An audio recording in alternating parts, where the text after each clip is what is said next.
കഴിഞ്ഞ വീഡിയോയിൽ നമ്മൾ folk music and its characteristic and ക്ലാസിഫിക്കേഷനെ കുറിച്ച് പറഞ്ഞിരുന്നു.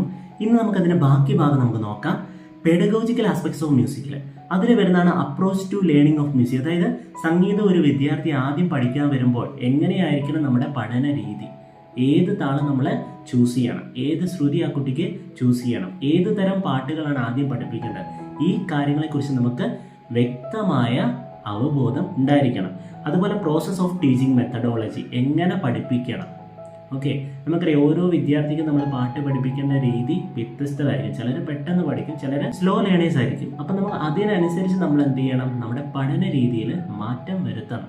അതുപോലെ ടീച്ചിങ് മാനുവൽ അല്ലെങ്കിൽ പ്ലാൻ, നമുക്കൊരു വ്യക്തമായ പ്ലാൻ വേണം. അപ്പോൾ ഇന്ന് ഒരു സെഷൻ പഠിപ്പിച്ചു, പിന്നെ അടുത്ത ക്ലാസ്സിൽ അതുമായിട്ട് യാതൊരു ബന്ധമില്ലാത്തൊരു സെഷൻ, അങ്ങനെ ആയിരിക്കരുത്. അതായത് സിസ്റ്റമാറ്റിക് ആയിട്ട് ഒരു സിലബസ് നമുക്കുണ്ടായിരിക്കണം, ഒരു പ്ലാൻ ഉണ്ടായിരിക്കണം.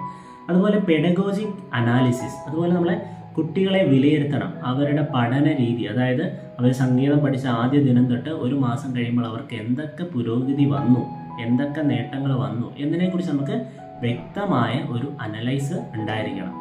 അടുത്ത ലാസ്റ്റ് ടോപ്പിക്കാണ്, നമ്മുടെ സിലബസിലെ ഏറ്റവും ലാസ്റ്റ് ടോപ്പിക്കാണ് information technology, IT and music. അതായത് ITയും മ്യൂസിക്കും എങ്ങനെ കണക്ട് ചെയ്തിരിക്കുന്നു അതിനെക്കുറിച്ചാണ്. അതിൽ വരുന്നതാണ് outline knowledge of personal computers, laptops and notebook.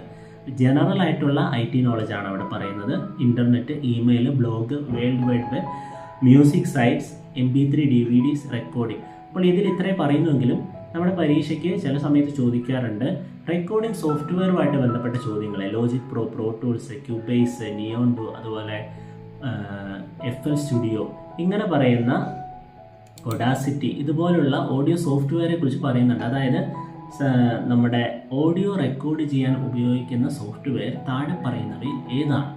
പക്ഷെ നമുക്ക് ഈ സിലബസ് നോക്കിയാൽ കാണും, അതിനകത്ത് റെക്കോർഡിംഗ് എന്ന് പറയുന്ന ഒരു സെക്ഷൻ കോമയിട്ട് കൊടുത്തിട്ടുണ്ട്. ഇതുപോലെ ഓഡിയോ സോഫ്റ്റ്വെയറെ കുറിച്ച് പഠിക്കണമെന്നും അങ്ങനെയൊന്നും കൊടുത്തിട്ടില്ല. നമ്മുടെ ഈ സിലബസിൽ ചില കാര്യങ്ങൾ ജസ്റ്റ് അവർ കൊടുത്തിട്ടേ ഉള്ളൂ, പക്ഷെ നമ്മൾ ഡീപ്പായിട്ട് കുറച്ചധികം പഠിക്കാനുണ്ട്. അതുപോലെ റെക്കോർഡ് ചെയ്യാൻ ഉപയോഗിക്കുന്ന മൈക്ക്, എന്ത് മൈക്കാണ് നമ്മൾ റെക്കോർഡ് ചെയ്യാൻ ഉപയോഗിക്കുന്നത്? കണ്ടൻസർ മൈക്രോഫോണാണ്.